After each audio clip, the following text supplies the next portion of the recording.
And then I guess, he looked further into it, and I guess he came back with, oh, apparently my daughter had a miscarriage, and she thought maybe that was the little girl that they were talking about, and that distressed everybody in the, it distressed the owner of the house, it distressed the daughter who had this miscarriage. And it was like, no, this has to stop. You can't have somebody, you can't have people inexperienced just going in there telling the owner this X, Y, and Z, without like checking it out, And that's the thing, right? Is controlling the environment as well. Like so when you have people like that, and I mean, there's always going to be people like that because they feel like they want to grab that spotlight. Yeah. I think it's so important as a team to be able to set those parameters before you begin the investigation. So it's like, if you are picking up on something, before you start to talk about it, we're going to go through, we're going to complete the investigation, we're going to talk about it after the fact, and then we're going to discuss what information we're going to sort of disseminate to the person who is in this location. Because at the end of the day, if it is something like that, and it's not connected to the person, and that person has never picked up on it, is there a reason to tell them? No, really. It caused a ripple effect where the owner was upset. It left this sort of negative energy, And now you're having to deal with that, like trying to pick up the slack on that kind of conversation, because it really is unnerving. I mean, some of the things that happen during investigations are unnerving enough for people. But when you start to make it very personal for someone, that comes, and it may not even be connected to them. So the best thing is to do your research, right? Do your research, get together, compile that information, and then decide what you're going to tell that person after the fact. Going through, I mean, I have gone through buildings before where people have invited me in, and not homes. These are like commercial buildings, different things. And they want to know in the moment. So yes, I will tell you in the moment what's happening. But at the end of the day, if it is somebody who's having an issue in their home or, somewhere where they live, you have to be so careful about how you're presenting that information, right? And you also have to be careful when you're using equipment. I disassociated myself from that particular group because of that. And a good segue there, because next week, Ian's going to talk to us about equipment, aren't you, Ian? Mm-hmm. Ian's going to break out his equipment and he's going to show it to us, and he's going to tell us how he uses it and how it works. Because both Rachel and I, the only equipment we use is us. Right? I might die right here. It's either here or it's, and I mean, I've played with a few things like K2 meters and stuff like that. But it's not something that I use to gauge. No, you only mean business when you get your Oracle deck out, right, Sika? Okay, I know where I want to go. With listening to your conversation, I've seen the rabbit hole here. Okay, so we're talking about connections. We brought up child spirits.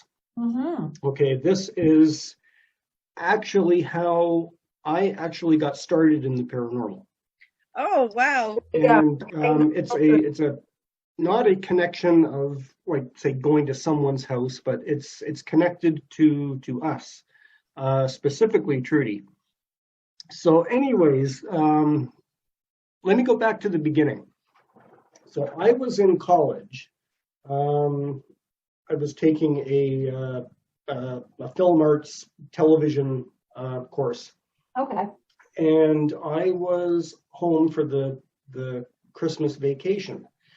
And when I was here, I had read in one of the newspaper publications here about a building here in Hamilton called the Custom House. Okay, yep.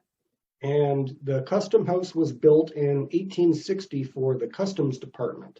It ran for about 30 years and then has evolved over the years into various other types of businesses. It was a school, it's been factories, it was a YWCA, it's now a museum. Yeah, there's all kinds of stuff. So anyways, I was home for the Christmas holidays, and I read this newspaper article, And it was a ghost story that told the story of this ghost they call the Dark Lady. Oh my goodness. Who's the dominant spirit of the building, according to legend. Yes, according to the legend. And I was intrigued with this story. So after reading it, since I was home, I decided I'm going to go down to this building since it's here in Hamilton. I'm going to go take a look at it. So I hopped in the car, drove down, and I saw this just dilapidated, destroyed building. They rebuilt it. It was all boarded up. The windows are all bricked over. The bricks were just growing inside. Yeah, the tree was growing up through the floor in the middle of the foyer. And was the Scooby Gang already there? Oh, yeah, I think so. And so it, over the years, I never forgot this story, and I never forgot going down there because I'm looking at this building going, wow, this is really creepy. Now, this is back in the 1980s, so I wasn't involved in the paranormal at that time. I didn't know anything about the paranormal. I was just interested at the moment. But I never forgot about it. And it was 8 years ago.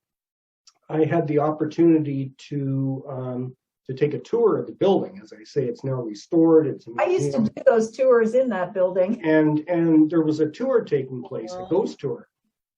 And so Trudy and I signed up, and we went down and we took this tour.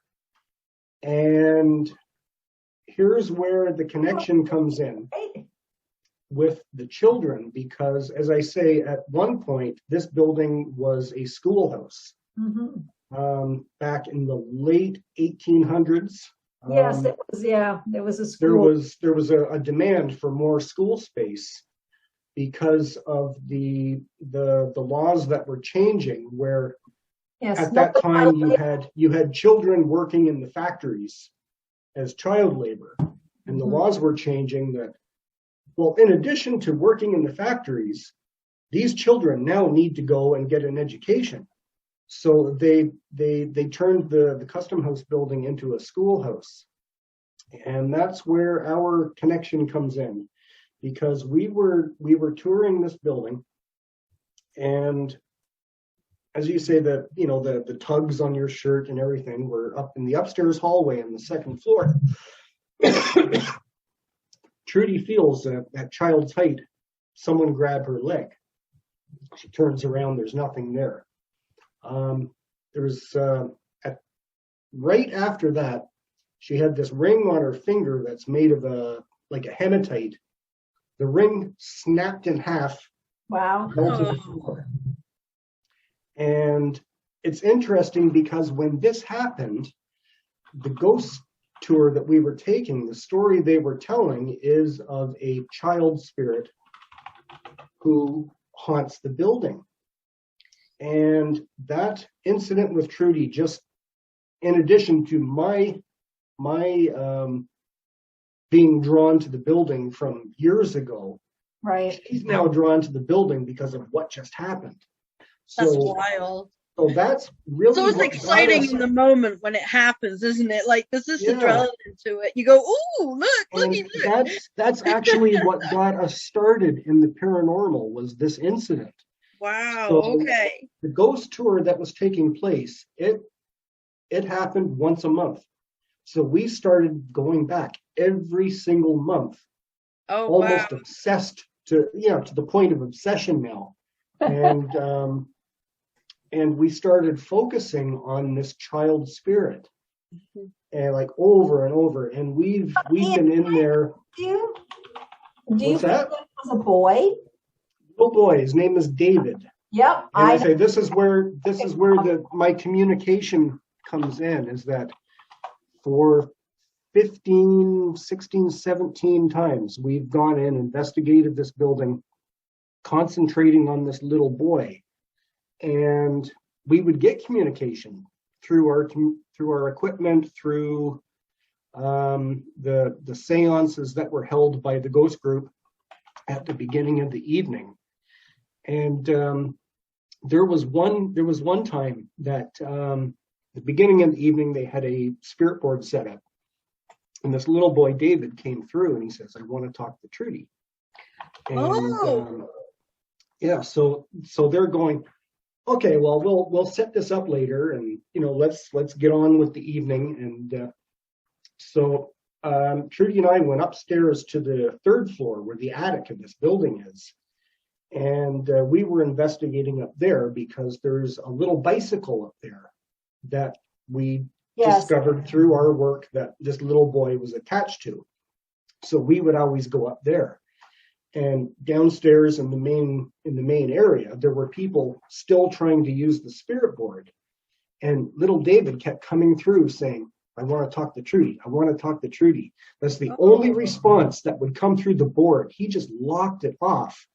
And finally, somebody from the ghost tour had to come upstairs to the attic to find us to say, hey, guys, we need you to come back downstairs. We got a problem down here. How creepy. Yeah, and awesome. So Trudy got a one-on-one time with her little boy through this board. And as I say, for me, it's communication. And did she talk to the board? Did she speak to him? Yeah, and what we've discovered, and this is why I do what I do, is we discovered through these various investigations, putting little pieces together each time. And you'd get a little piece and it wouldn't make any sense. You go to the next time, you get another little piece. Didn't make any sense. Yeah. But then when you start putting them all together, a story started to emerge. Yeah. We got the story of this little boy.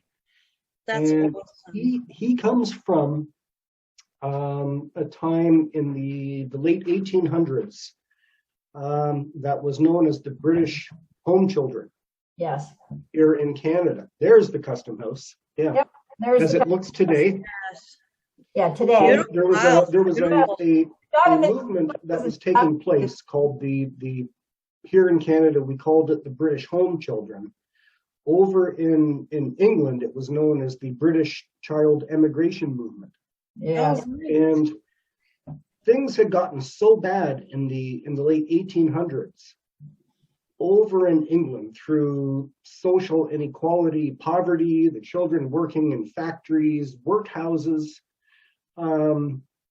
Both England and Canada decided something needed to be done to help these children out. And there were many uprooted through this program, brought to Canada for a better life. Yes. Which didn't always work out the case, but this little boy David, he was one of these little children. Wild. And so that's basically the whole backstory. Now, why is he attached to Trudy? So we're doing all our investigations. As I say, we're putting little pieces together here and there. Little David believes Trudy is his mother. Oh. She reminds him of his mother. Oh. And so he latched onto her and attached himself to her to the point where that the investigations and tours at the Custom House building, they don't happen anymore because of ownership of the building. They decided, no more of this ghost stuff. Yeah. So what happened is because little David is so attached to Trudy, once we stopped going down there because we couldn't go anymore, he came home with us. Oh. And we've got him here at home. Wow. We've actually got a couple spirits there from the Custom House